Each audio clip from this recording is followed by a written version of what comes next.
présenter, si vous voulez, ces instants au Seigneur. Seigneur éternel, c'était un grand privilège que nous avons de pouvoir se pencher sur ta parole pour en retirer les enseignements dont nous avons besoin pour l'aujourd'hui de nos vies. Merci Seigneur parce que tu nous révèles ta parole par ton esprit. Seigneur, que nos cœurs soient disposés, que nos esprits soient malléables à l'écoute de ta parole de manière à recevoir ce que tu as à nous dire et que nous soyons prompts à obéir à ce que tu nous dis. Seigneur, pour ma part, je me confie entièrement en toi et je veux puiser dans cette eau, cette source d'eau vive que tu as placée dans chacun d'entre nous pour pouvoir être l'outil qui soit malléable entre tes mains pour pouvoir te donner ce dont tu as besoin, Seigneur, c'est-à-dire la gloire, la louange, l'honneur et l'adoration de nos cœurs. Que ton nom soit élevé et que toute la gloire te revienne en Jésus-Christ. Amen. On va faire plusieurs lectures, plusieurs courtes lectures pour introduire notre méditation. La première sera dans le livre de l'Apocalypse au chapitre 19. Et nous allons lire le verset 7, Apocalypse 19, verset 7. « Réjouissons-nous, soyons transportés d'allégresse et donnons-lui gloire, car les noces de l'agneau sont venues et son épouse s'est préparée. » On fera une autre lecture au chapitre 21 et au verset 2, toujours de l'Apocalypse. « Et je vis du centre du ciel d'auprès de Dieu la ville sainte, la nouvelle Jérusalem, prête comme une mariée qui s'est parée pour son mari. J'entendis du trône une voix forte qui disait « La demeure de Dieu est avec les humains, il aura sa demeure avec eux, ils seront ses peuples, et lui-même qui est Dieu avec eux sera leur Dieu. » Une autre lecture encore au verset 9, toujours du même chapitre. « Puis un des 7 anges qui tenait les 7 coupes pleines, les 7 derniers fléaux, vint parler avec moi. Il me dit « Viens, je te montrerai la mariée, l'épouse de l'agneau. » Il me transporta par l'esprit sur une grande et haute montagne. Il me montra la ville sainte, Jérusalem, qui descendait du ciel d'auprès de Dieu. Elle avait la gloire de Dieu. Son éclat ressemblait à celui d'une pierre précieuse, une pierre de jaspe, transparente comme du cristal. Elle avait une grande et haute muraille. Elle avait 12 portes, et sur les 12 portes, 12 anges. On fera, donc il y a plusieurs lectures qu'on va faire, c'est vraiment pour étayer notre méditation. Donc une autre lecture dans le livre de la deuxième épître de Pierre, au chapitre 3, et on lira le verset 14. « Aussi, bien-aimés, dans cette attente, efforcez-vous d'être trouvés par lui sans tache et sans défaut dans la paix. Considérez que la patience de notre Seigneur est votre salut, comme Paul, notre frère bien-aimé, vous l'a aussi écrit selon la sagesse qui lui a été donnée. » Encore une autre lecture dans le livre aux Hébreux, au chapitre 10, et on lira le verset 14. Hébreux 10, verset 14. « Par une seule offrande, en effet, il a porté à leur perfection pour toujours ceux qui sont sanctifiés. C'est que ce que l'Esprit Saint nous atteste également, car après avoir dit « Voici l'alliance que j'établirai avec eux, après ces jours-là, dit le Seigneur, je mettrai mes lois dans leur cœur et je les inscrirai dans leur intelligence. Je ne me souviendrai plus jamais de leurs péchés ni de leurs désordres. » On fera encore une lecture dans l'Épître aux Éphésiens au chapitre 5 et on lira le verset 27. Éphésiens 5, verset 27. On commencera au verset 26. « Afin de la consacrer en la purifiant par le baptême d'eau et la parole, pour faire paraître devant lui cette Église glorieuse, sans tache, ni ride, ni rien de semblable, mais sainte et sans défaut. De même, les maris doivent aimer leurs femmes comme leur propre corps. » Là, il nous est question de la mariée, l'épouse de l'agneau. On arrêtera là pour l'instant nos lectures. Ces dernières semaines, il y avait une pensée qui s'imposait à mon esprit, qui était « Je veux dire à mon épouse qu'elle se prépare ». Nous sommes arrivés dans des temps particuliers, où là maintenant le Seigneur est à la porte. Et il demande à son peuple, à tout son peuple, nous sommes tous appelés à être l'épouse du Christ. Seulement, tous n'y répondent pas. Alors ceux qui sont touchés par cette parole, qui sont saisis par cet appel de Dieu, qu'ils se préparent, qu'ils se purifient, nous dit le texte, qu'ils soient rendus parfaits. Jésus disait à ses disciples, « Soyez parfaits, comme votre Père est parfait. » Alors la question est de savoir, pouvons-nous être parfaits maintenant ? Pouvons-nous être purs maintenant ? Pouvons-nous être sans tache maintenant ? Il y a une ruse de l'adversaire qui nous dit « Ah, pour la victoire sur le péché, c'est progressif. Nous serons pleinement dans la victoire lorsque nous aurons revêtu notre corps de gloire, lorsque nous serons auprès du Seigneur. » Or, la Bible nous dit l'inverse. « Soyez parfaits comme votre Père est parfait. » Et la barre est haute, hein, comme votre Père est parfait. Et dans le contexte dans lequel Jésus dit cette parole, il parle de l'amour de son prochain. Donc nous pouvons être rendus parfaits par l'amour de Dieu et l'amour de notre prochain. Donc la perfection, c'est l'amour. Question, aimons-nous ? Y a-t-il des péchés dans notre vie sur lesquels on se dit « Ah, mais le Seigneur un jour me délivrera ». Le Seigneur un jour fera en sorte que je ne sois plus orgueilleux, que je ne sois plus médisant, que je ne sois plus coléreux, que je ne sois plus menteur, que je ne sois plus, que sais-je encore, impur, impudique, tout ce que vous voulez. Et le Seigneur nous dit, mais je vous le propose maintenant, ça. Je vous le propose maintenant. Pourquoi est-ce que tu n'es pas pur ? Et ça a été la grande question dans ma vie. Et je disais, mais Seigneur, je ne vis pas ta parole. Pourquoi je ne vis pas ta parole ? La réponse a été très simple. Parce que tu ne crois pas. Je ne croyais pas. C'est comme le salut. Quand nous avons été sauvés, nous avons été convaincus par le Saint-Esprit de péché, de justice, de jugement. Le Saint-Esprit nous a présenté le sacrifice de Jésus, nous y avons cru, nous nous en sommes saisis, nous sommes sauvés. Et l'Esprit de Dieu en nous attestait que nous sommes sauvés, et atteste toujours que nous sommes sauvés. Alors, pour la purification, il en est exactement de même. Exactement de même.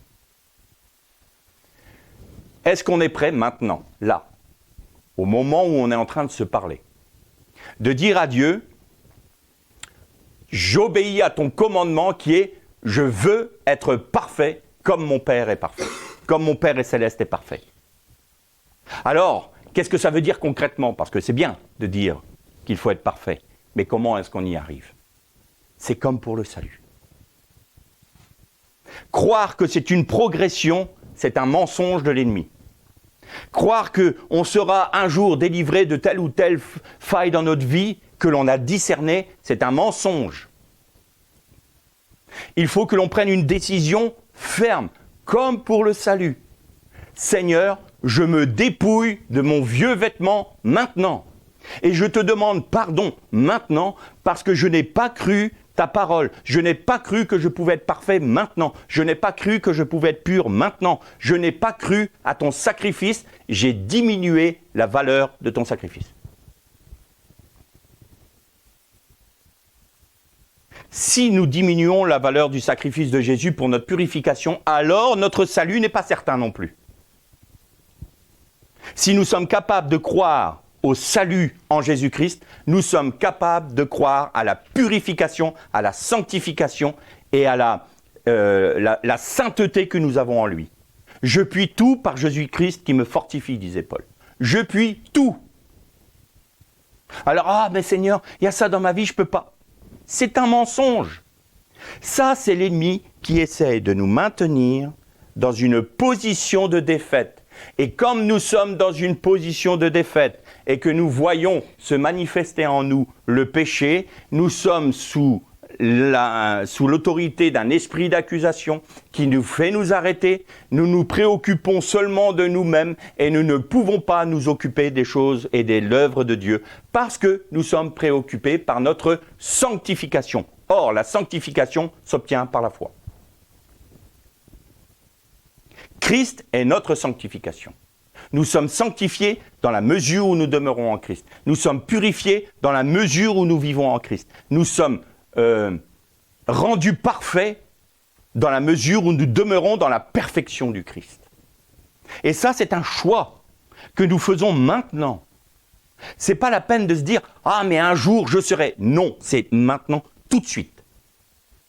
Seigneur, pardonne-moi d'avoir minimisé la valeur de ton sacrifice. Et maintenant, je prends l'autorité sur ma vie. Le royaume des cieux est pour les violents, ceux qui sont décidés, pas ceux qui « Ah, ben peut-être qu'un jour... » Ça, c'est terminé, ça. Automatiquement, le Seigneur ne pourra pas agir dans notre vie et Satan pourra faire ce qu'il veut avec nous. Il jouera avec nous comme le chat joue avec la souris. Soit nous sommes une souris, soit nous sommes un lion. Pour être un lion, il faut être en Christ, le lion de Juda. J'ai été des dizaines d'années une souris. Je croyais rugir comme un lion. Mais j'étais une petite souris qui était ballottée. Ah Seigneur, je m'apitoyais sur moi-même. Ah Seigneur, j'ai encore fait ça. Ah, j'ai encore chuté. Ah, j'ai encore trébuché. Ah, ta parole dit, mais je ne vis pas. Ben pourquoi tu ne vis pas? Parce que tu ne crois pas. Parce que tu ne crois pas. Alors si on prend cette décision, maintenant, de vivre selon la pureté, la sainteté du Seigneur Jésus, il ne faut pas qu'on s'imagine une seule seconde que Satan ne va pas essayer de nous sortir de notre position de victoire. Et comme il va voir qu'on se dépouille nous-mêmes volontairement en Jésus-Christ de notre vieux vêtement, pour revêtir le vêtement du Christ, de l'Esprit, c'est quoi? C'est les fruits de l'Esprit. Amour, paix, magnanimité, persévérance, supporte tout, tous les fruits de l'Esprit. On se dit, oh là là, c'est pas possible. Si, c'est possible, parce que je puis tout par Jésus-Christ qui vit en moi. Donc, ça veut dire que les fruits de l'Esprit, c'est pas pour demain, c'est pas pour après-demain, c'est pour maintenant, là. Tout en se dépouillant de notre orgueil, de notre méchanceté, de notre mensonge, de notre hypocrisie, de tout ce que vous voulez. De tout ce que le Seigneur vous a révélé dans vos vies. Vous le déposez maintenant au pied de la croix et vous dites, je dépose tout au pied de la croix. En Jésus-Christ, j'ai la possibilité de me revêtir de la nature de Christ par la puissance du Saint-Esprit. Et ça se fait maintenant. Et tant que l'on n'a pas reçu cette certitude, cette conviction qui vient de Dieu, que nous sommes purs en Christ, que nous sommes sanctifiés et que nous sommes vainqueurs sur le péché, n'ayons de cesse de l'attendre et de le réclamer, parce que si la prophétie tarde, attends-la. Mais cessons toute activité jusqu'à ce que nous soyons rentrés dans cette position de victoire. Alors, nous dit le texte, Dieu va inscrire dans votre cœur sa parole. Il va la graver sur les tablettes de votre cœur. Et qu'est-ce que ça va faire? Vous allez être confronté à la vie et tout d'un coup, le Saint-Esprit en vous va vous rappeler une parole. Ne fais pas ci, sois comme ça. Ah. Seigneur, l'obéissance, c'est tout de suite, pas demain. Il faut qu'on soit des hommes résolus, des hommes et des femmes résolus, qui disons, j'obéis dès qu'il y a le moindre commandement de mon Seigneur. Comment connaître les commandements du Seigneur? En méditant sa parole. Je suis surpris, aujourd'hui, que la position de l'homme et de la femme dans l'Église ne soit pas respectée. Que les autorités que Dieu a établies ne soient pas respectées. Pourquoi? Ce n'est pas un jugement de valeur, mais le commandement de Dieu dit que l'homme qui se couvre la tête déshonore son chef. Ça veut dire que déshonorer, dans le terme grec, c'est avilir, enlaidir, frapper le Seigneur Jésus. Et je vois, moi, maintenant, dans certaines églises, des groupes de louanges où les hommes mettent des casquettes. Et à contrario, les femmes ne veulent plus se couvrir la tête. Pourquoi ? Parce que c'est un commandement. Pourquoi ? Alors souvent, bien sûr, je ne jette pas l'anathème sur les sœurs ou sur les frères, c'est un manque d'enseignement. Mais pourquoi il n'y a plus cet enseignement ? Parce que on a saisi la parole de Dieu et on l'a tordue. On a voulu faire cadrer la parole de Dieu avec la pensée humaine, de manière à ce qu'elle ne nous dérange pas dans notre petite vie. Nous ne sommes pas, nous, combien de temps n'avons-nous pas voulu obéir, mais avons plutôt cherché dans la parole un moyen d'échapper au commandement de Dieu. Ah, mais peut-être que ça, je peux le comprendre d'une autre manière, de manière à éviter ça. Pourquoi ? Parce que nous ne sommes pas des enfants obéissants. Nous ne sommes pas une épouse, nous sommes une prostituée. Nous sommes animés par un esprit de prostitution. Si on ne se soumet pas à Dieu, on se soumet à l'ennemi. Il n'y a pas de 36 chemins. Il n'y en a que 2. Chemin de la vie, chemin de la mort.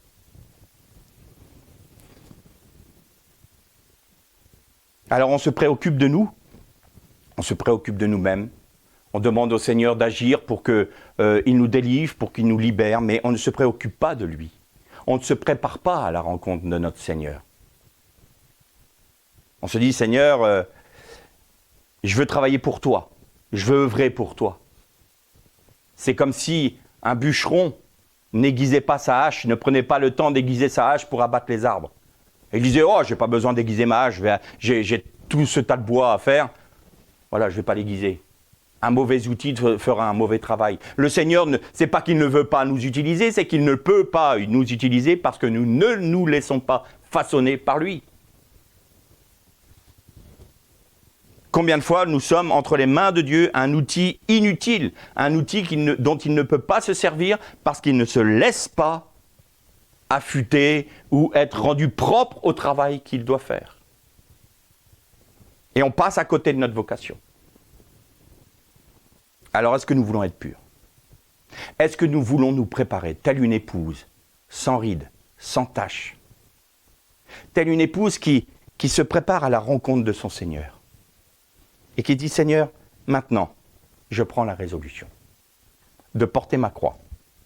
Alors, vous allez me dire, mais on ne pêche plus alors ? Non, on ne pêche plus. Et s'il nous arrive de pécher, c'est parce qu'il y a 2 solutions. Il y a 2 causes. Soit nous aimons plus notre péché que le commandement de Dieu, auquel cas, comme je le dis souvent, le Seigneur ne nous délivrera pas de nos amis, il nous délivre de nos ennemis. Si nous aimons le péché, là on a un problème. Seigneur, donne-moi la haine du péché. Parce que le péché t'a amené à la croix. Le péché t'a fait être rompu sur la croix pour moi, a fait couler ton sang. Comment puis-je aimer mon péché ? Comment puis-je aimer ma chair ?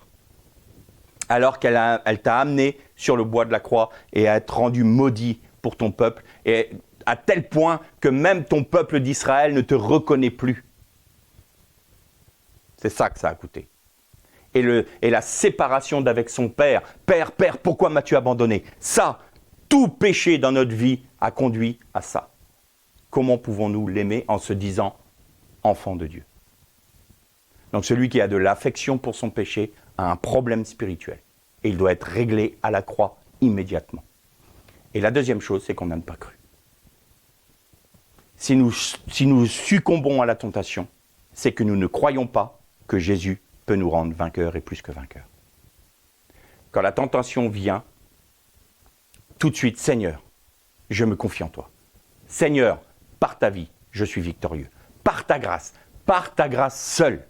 C'est comme le salut, par ta grâce. Et sa grâce nous rend vainqueurs parce que, à partir du moment où nous nous soumettons à sa main, alors nous lui donnons la possibilité de manifester sa vie en nous par la puissance du Saint-Esprit. Je crois profondément et personnellement que c'est ça la réalité du baptême dans le Saint-Esprit. C'est pas que le parler en langue et les dons. La réalité du baptême dans le Saint-Esprit, c'est d'avoir revêtu la nature du Christ. C'est d'être de la même nature que notre céleste époux. Quand la femme a été tirée du côté de la dame a dit « Tu es la substance de ma substance. Tu es la substance de ma substance. » Et donc, si nous ne sommes pas de la substance de notre époux, nous ne sommes pas de sa nature. Et tout ce qui sera en nous contraire à la nature du Christ sera de la nature de l'ennemi. Et c'est une décision que nous devons prendre maintenant. Pas demain. Pas « Ah ben un jour je m'en occuperai ». Non, c'est tellement important. C'est comme le salut. Si on est capable de presser le pécheur de se donner à Christ pour être sauvé, on doit être aussi capable de dire aux chrétiens « Sois pur maintenant ». Sois sanctifié maintenant, pas demain. C'est une expérience qui est de la même nature que le salut. C'est une grâce de Dieu en Jésus-Christ. À nous de le vouloir.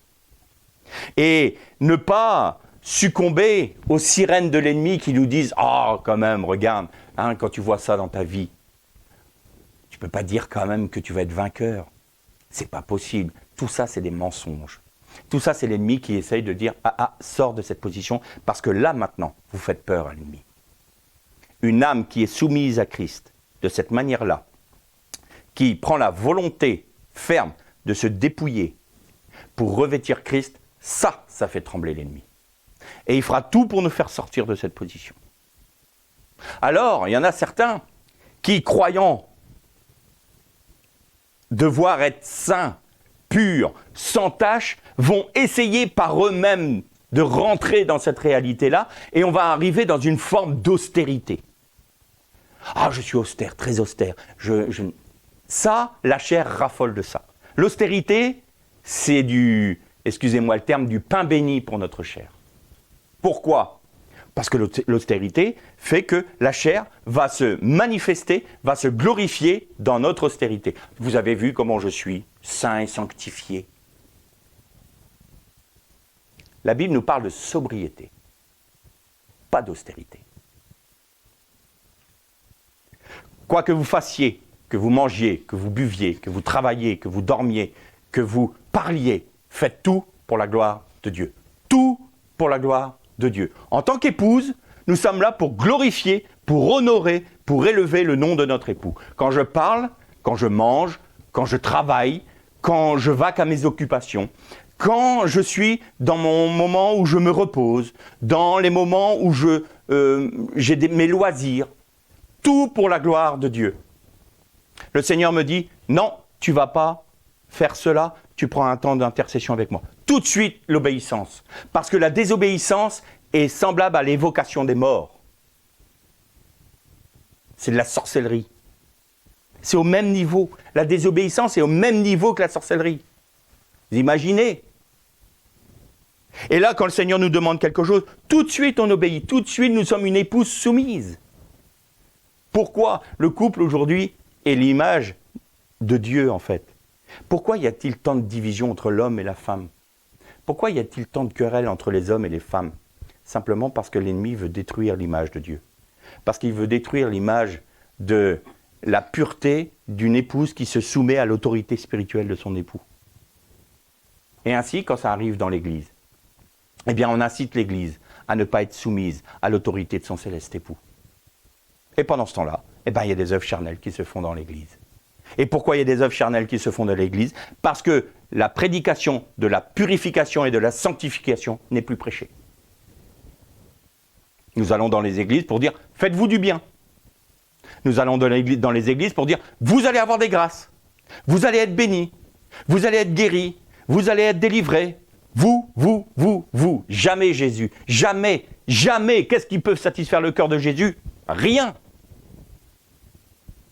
Qu'est-ce qui va t'honorer, Seigneur ? Le fait que tu sois une épouse de la même nature que moi. Et donc, tu seras témoin sur la terre de ma nature. Et ceux qui vont rentrer au contact de cette épouse vont dire « Ah, qu'est-ce qu'ils ont que je n'ai pas ?»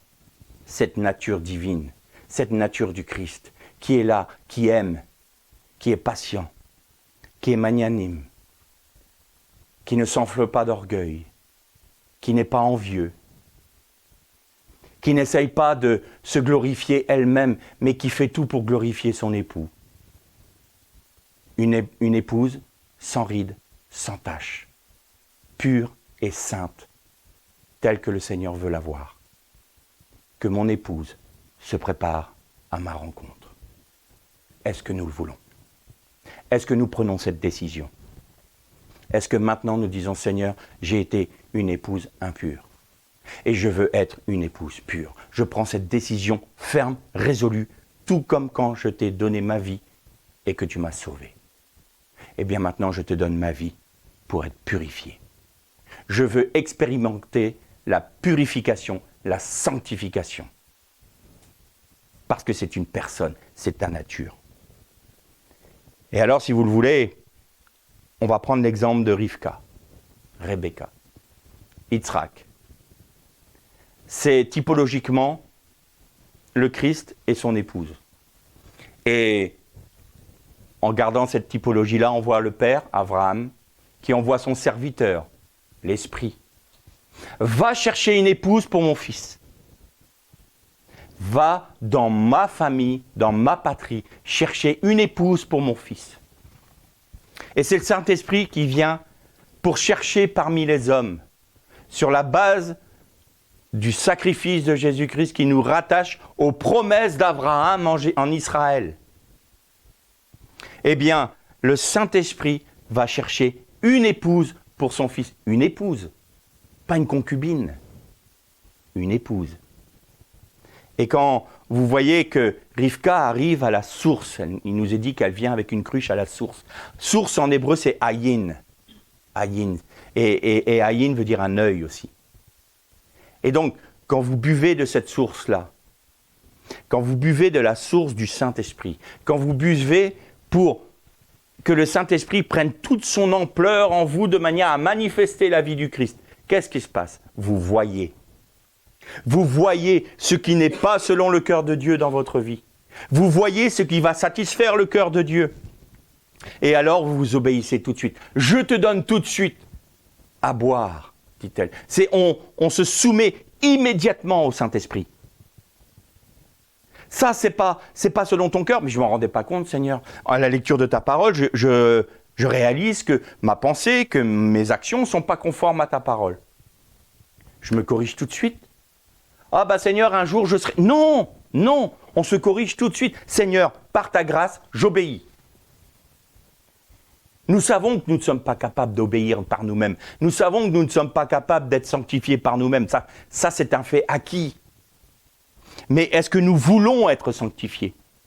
Est-ce que nous voulons nous conformer à sa parole? Si oui, Seigneur, par ta grâce. Et nous le laissons faire. Et tant que nous ne sommes pas rentrés dans l'expérience de ce que la parole nous dit, nous plaçons dans l'intercession, Seigneur, jusqu'à ce que...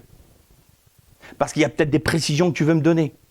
Il y a peut-être des choses que tu veux me voir faire avant. Mais Seigneur, fais-moi rentrer dans ce que ta parole dit. Je veux qu'elle soit gravée sur les tablettes de mon cœur.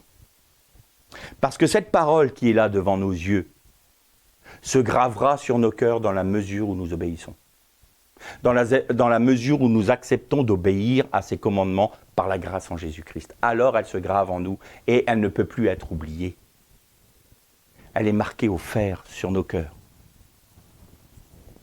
Et ça, pour ça, il faut accepter d'aller à la source. Pour laisser le Saint-Esprit nous ouvrir les yeux spirituels sur notre vie, sur son jugement. Il faut accepter que le jugement de Dieu passe sur notre vie. Il faut accepter que le feu de Dieu consume tout ce qui n'est pas de Dieu. Que nous soyons purs et sans tache. Paul disait aux Corinthiens, aux Philippiens, nous qui sommes parfaits. Nous qui sommes parfaits. Alors si on se regarde aujourd'hui, nous tous là, est-ce qu'on se sent parfait? Ben, on va dire non. Mais si on rentre dans cette expérience, on pourra dire oui, je suis parfait parce que Christ est parfait. Parce que je suis de sa nature, je suis parfait. Il ne peut pas en être autrement. Autrement, on diminue la valeur du sacrifice de Jésus. C'est une expérience. C'est une grâce. Le texte de la Bible nous dit « Et le Père Céleste vous sanctifiera lui-même ». Ce n'est pas nous qui nous sanctifions, c'est le Père qui le fait, dans la mesure où nous le croyons. Croyez que vous êtes morts à la croix en Christ, vous êtes morts avec lui, votre chair est crucifiée. Ça, c'est un sujet de joie et de gloire. C'est un grand honneur de réaliser que nous sommes morts en Christ et que nous pouvons vivre de sa nature. Ça répond à tous nos besoins. Tous nos besoins. Après, mais la maladie, que sais-je, si le Seigneur permet que nous soyons affaiblis, mais ça n'a pas d'importance parce que nous sommes en lui. Il n'y a plus d'inquiétude. Le monde va mal, mais le monde peut aller aussi mal qu'il veut. Je suis en Christ. Je suis pur, je suis participant à sa nature. Les montagnes peuvent s'effondrer, ce n'est pas un problème. Le Seigneur subvient à mes besoins, spirituels, matériels, humains, pas de problème. Souvent, c'est moi qui empêche le Seigneur de me bénir. Parce que je n'y crois pas, en fait. Je n'y crois pas.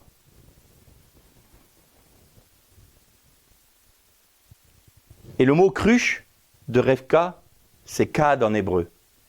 Et kad en hébreu, ça veut dire approfondir. Elle va chercher dans la source à approfondir la compréhension de sa participation à la nature de son époux. Remarquez que le Saint-Esprit vient voir Rivka. Et elle a ce cœur disposé à boire de la source, à satisfaire le Saint-Esprit et ne pas le contredire. Et elle approfondit. Renseigne-moi, enseigne-moi tes voies, ô Éternel. Je veux connaître la nature dont je suis participante. Parce qu'en me laissant enseigner par le Saint-Esprit, il va me conduire à mon époux. Et je rentrerai dans ma vocation, qui est d'être l'époux de Yitzhak, de l'époux de Yeshua. Alors elle remplit sa cruche. Et ça, c'est malé en hébreu. Et malé, c'est la plénitude. Elle ne se satisfait pas d'une demi-cruche. Elle ne se satisfait pas d'une demi-grâce. Elle ne se satisfait pas en disant « Oh, je pourrais éventuellement être pure ». Non, je veux qu'elle soit pleine à ras-bord, ma cruche. Je veux la plénitude de ce que tu as fait sur le bois de la croix. Je veux être rendue participante à la plénitude de ton sacrifice. Rends-moi pleinement participant à ton sacrifice et à ta nature. Et donc, être rempli, ça veut dire que on est accompli. On est parfait. On est parfait parce qu'on ne se satisfait pas d'une demi-grâce.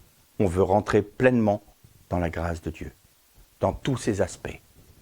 Salut, purification, sanctification, tout. Être rendu participant à la nature de Jésus. Être de sa substance. Je ne me satisfais pas des demi-mesures. C'est tout ou rien, Seigneur. Tout ou rien. Ni froid, mais bouillant, mais certainement pas tiède. Certainement pas tiède. Et alors elle va abreuver les chameaux. Les chameaux, c'est une bête de somme, une bête sur laquelle on se déplace. Et le Saint-Esprit, et avec ces chameaux, on pourrait dire, si on paraphrase, et chameau, c'est assez particulier, ça se dit gamal, et c'est aussi la lettre gimel en hébreu. Et gamal veut dire aussi être préparé. Donc, en allant à la source pour rechercher la pensée de Dieu, en se laissant remplir pleinement de la plénitude du Christ, Rivka devient accomplie. Elle devient parfaite. Elle devient digne de porter le nom de son époux. Et alors, vous allez un peu plus loin dans le texte, et puis il rentre le serviteur d'Abraham, rentre dans la famille de Rivka. Et le frère et la mère de Rivka disent « Mais laisse-la 10 jours avec nous, une dizaine de jours. » Et 10 jours, c'est toujours l'épreuve de l'attente, l'épreuve de la manifestation de la promesse de Dieu. Abraham a eu 10 épreuves dans sa vie. Et c'est au bout de la 10e épreuve qu'il a montré qu'il se confiait complètement au Seigneur, parce que les 9 premières épreuves l'ont amené à avoir une postérité en Yitzhak. Et la dernière épreuve d'Abraham, c'était « Donne-moi ton fils, ton unique. Rends-moi tout ce que je t'ai donné. Toutes mes promesses dépendent de ta postérité. Eh bien, je te demande de me rendre toutes les promesses que je t'ai faites. Est-ce que tu l'acceptes, si ça satisfait mon cœur ?» Et Abraham a dit « Je crois en mon Seigneur. Et il est capable de ressusciter mon fils. Ses promesses sont certaines, même si je lui rends tout. » Et là, l'épouse, Rivka, on lui dit « Tu veux attendre 10 jours ?» Et le frère dit au serviteur « Demandons à Rivka ce qu'elle en pense. » Et Rivka dit « Non, j'irai maintenant. » L'attente, l'épreuve, pour elle, n'est pas un problème. C'est pas ça qui va lui dire « Ah ben je ne peux pas aller à la rencontre de mon époux maintenant parce que je suis dans l'attente, ça fait 2000 ans qu'on dit qu'il va revenir, et puis là j'ai trop d'épreuves dans ma vie, oh non, je ne me sens pas prête, je ne me sens pas... » J'y vais maintenant. Je prends la décision d'aller à la rencontre de mon époux. Qu'importe l'attente, qu'importe l'épreuve, qu'importe ce que je vis, mon seul objectif, c'est de rencontrer celui que Dieu m'a promis, Jésus-Christ.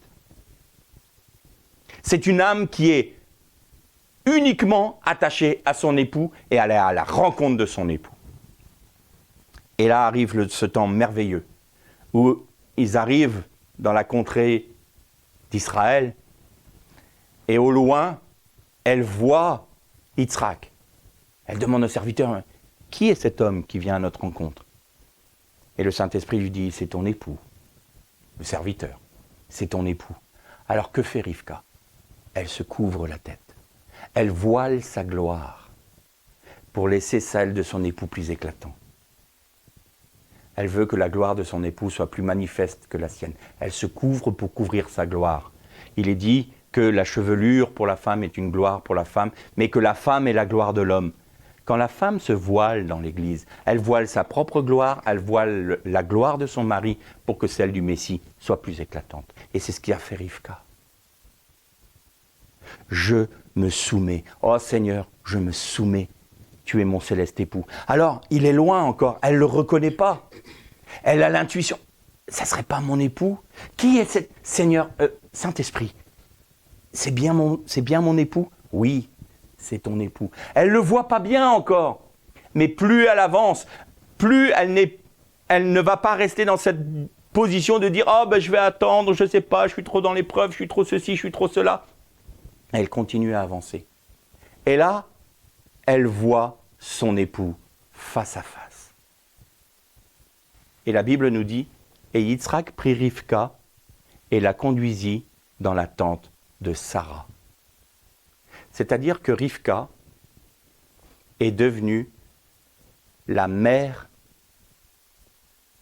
telle Sarah du peuple de Dieu, c'est-à-dire qu'elle est devenue celle qui a enfanté le peuple de Dieu.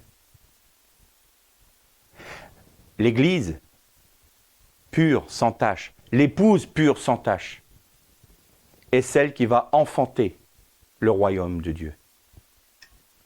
Parce que Christ va s'unir à elle. Il est triste aujourd'hui de constater que cet appel de Dieu est pour tous.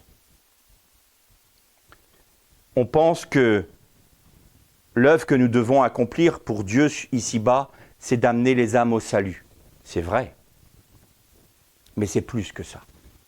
Parce qu'une fois qu'on les a amenés au salut, si on ne les édifie pas, si on ne les place pas en Christ, si on ne les amène pas à être participants à la même nature que Christ, alors on va faire des bébés, et une troupe de bébés qui va s'écorcher les genoux, s'écorcher les mains et qui va pleurer sans cesse. Quand est-ce qu'il va y avoir des vrais bergers, des vrais enseignants qui vont dire « détachez-vous des hommes et attachez-vous à Christ. Soyez attachés à Christ. Soyez rendus participants à sa nature. Prenez la résolution maintenant d'abandonner votre vie, votre péché, vos faiblesses et revêtez-vous de la nature du Christ. La Bible nous dit, lavez votre robe dans le sang, lavez votre robe. Pas un jour Christ vous lavera. Non, lavez votre robe maintenant. Maintenant, pas demain. Celui qui entend ce message, que mon épouse se prépare, prenne cette résolution d'être pur maintenant et sanctifié maintenant. Alors, si c'est le cas, croyez seulement que Dieu accomplira pour vous, pour nous, ce que sa bouche a dit. Il ne peut pas être menteur. Si notre expérience n'est pas conforme à la parole, c'est que notre expérience est fausse. Alors, c'est comme pour le salut. On tombe à genoux. On se repent d'avoir osé. Et comment je me suis repenti? Parce que j'ai réalisé que j'avais osé diminuer le sacrifice de Jésus pour ma vie. En disant, je croyais le mensonge qui me disait, un jour tu seras délivré, un jour tu ne pécheras plus. Mais non, maintenant, tout de suite. Et si jamais d'aventure ma foi, tout d'un coup, défaille et que je succombe à la tentation, alors, exceptionnellement à ce moment-là, j'ai un avocat auprès de Dieu. Et dans le pardon, dans la repentance, tout de suite, j'ai le pardon. Mais c'est l'exception exceptionnelle. Parce que ça veut dire que je ne crois pas. Chaque fois que je pêche, c'est parce que je manque de foi. Je ne crois pas à ce que la Bible dit. Soyez parfaits comme votre Père est parfait. C'est un commandement. Soyez parfaits dans l'amour. Je ne peux pas aimer mon frère. Si. Mais je ne peux pas pardonner. Si. Je puis tout par Jésus-Christ. Je puis tout. Si nous limitons les commandements de Dieu pour nos vies, nous serons limités dans notre vie spirituelle. Mais dans le tout, on peut tout mettre. Nos faiblesses, nos maladies, nos péchés, tout ce que vous voulez. Tout.